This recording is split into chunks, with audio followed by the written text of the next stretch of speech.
gökte hüzünlü düşüyor yıldızlar, bir işgal pençesinde üşüyor umutlar.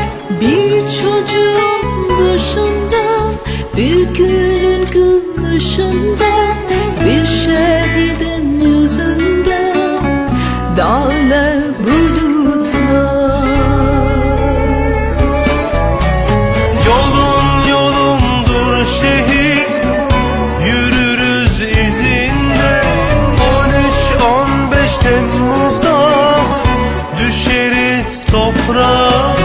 Bir bahar sabahında Açarız Keşmir'de onurlu bir dünyaya, uyanırız seninle.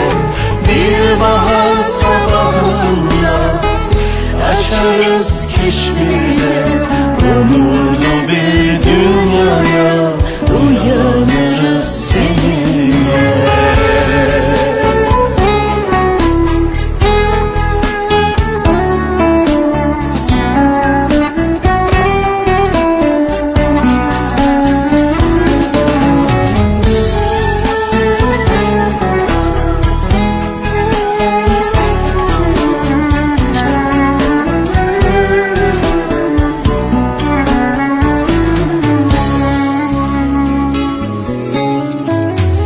जुल्म के अंधेरों को अमन के उजालों में बदल दे तू मेरे खुदा, तुझसे है दुआ।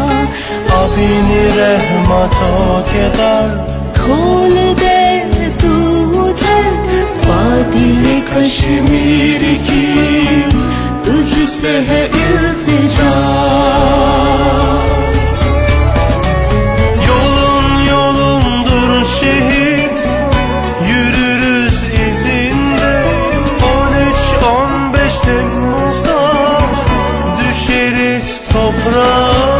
tat bahar के इंतज़ारस फ़ख्र बड़ी tat nazares, kişinin timprasvindo yinva pesat guzara. Bir bahar sabahında açarız Keşmir'de